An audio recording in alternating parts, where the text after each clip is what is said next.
Should you put prices on your website? Find out today.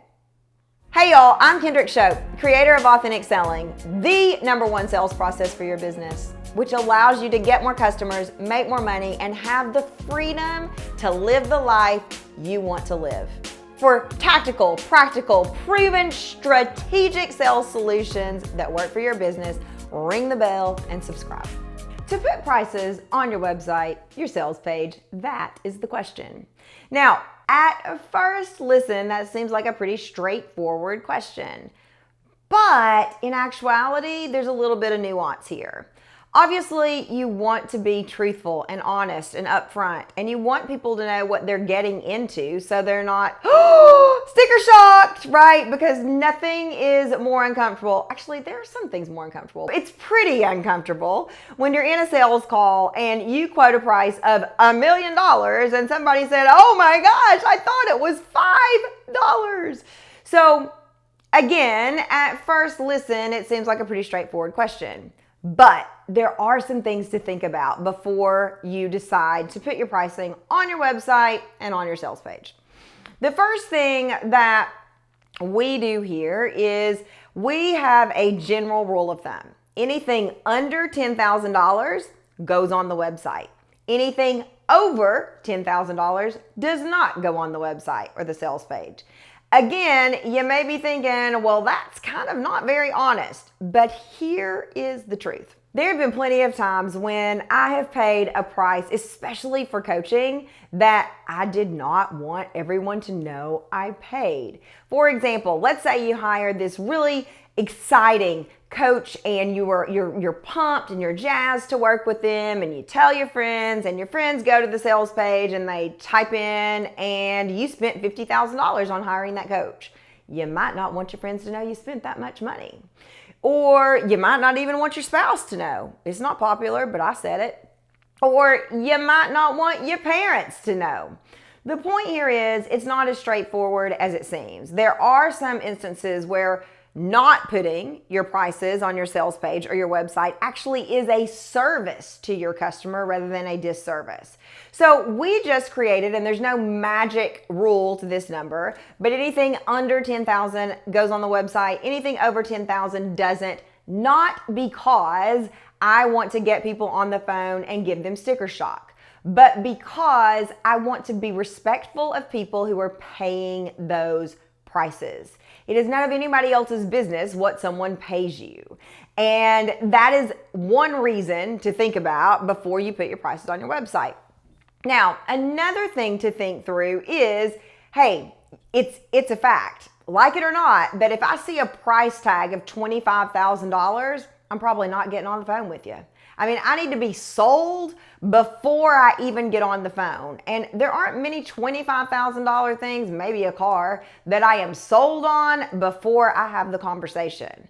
So it is true that by not putting your prices on your website, you may get more sales calls. So you may be thinking, well, it doesn't do me good to get the sales calls if they don't close. Well, that has nothing to do with your pricing. I know that's controversial. You may think, okay, the woman has lost her ever-loving mind, but the truth is, the reason people choose to invest or not invest has very little to do with pricing.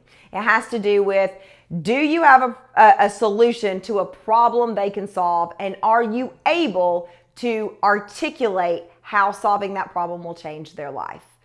Let me prove this to you. See, I told you it seems straightforward, but there's a lot to this. All right, so let's say that I have an ink pen. Now, we're in fantasy world here, so this is not actually possible, but I've got an ink pen, and this ink pen costs 99 cents. And there's nothing special about this ink pen. It writes in blue, which I prefer. It doesn't have a lid, so I can't lose it, but those are the features of the ink pen, right? It's 99 cents. Now, let's say I also have another ink pen, and this ink pen costs $100. Now, many of you may be thinking, okay, they look exactly the same. They both write in blue. Even if this one wrote in black and I preferred blue, I'm not sure I'm going to pay $99 more for this ink pen. But let's say that you are terrible with math. Now, you have just said, I will never, ever, ever, not never, no way pay $100 for an ink pen. But let's say you're terrible with math. And the 99-cent ink pen is just a normal, stereotypical ink pen. But the $100 ink pen ensures that you will make 100 on every math test you take for the rest of your life. Now, I get it. You're probably not taking many math tests at this stage in your life, but go with the analogy. So there's something special about this ink pen. What first seemed like something you would never do, pay $100 for an ink pen, all of a sudden with a little bit more information, you can see why it might be worth the $100, right?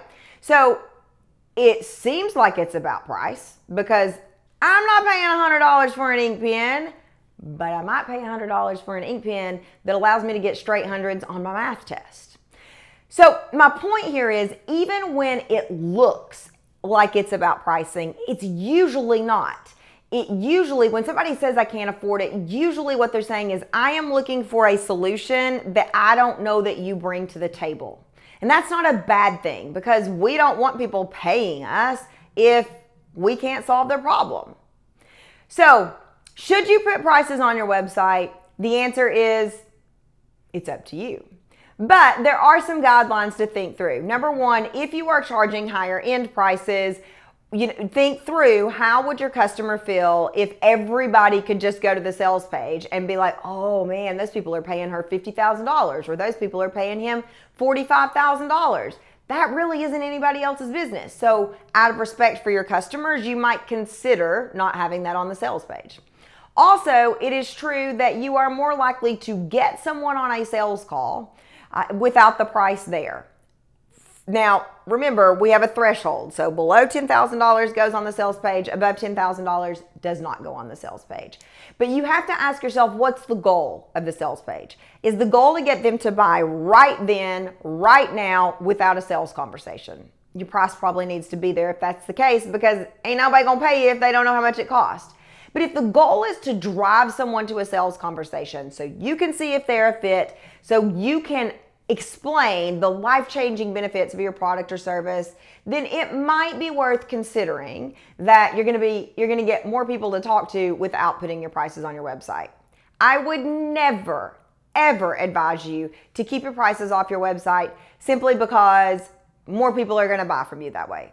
I mean, that's like a trick, and it's a gimmick, and we got to be upfront and tell our pricing at some point. But when you think about these other things, it at least makes the should you put pricing on your website and on your sales page question a bit more complex. So my best advice is, give yourself a boundary. Anything below this number goes on the website, goes on the sales page. Anything above this number, let's have a conversation. Let's, out of respect for the people who may be paying those prices, consider not putting it out for the world to see. And that's how we solve the question at Authentic Selling, and how our customers solve the question of, should you put prices publicly available on your website and your sales pages? For more tactical, practical, strategic, and proven sales strategies like this, ring the bell below and subscribe. I believe in you, and I believe in your business.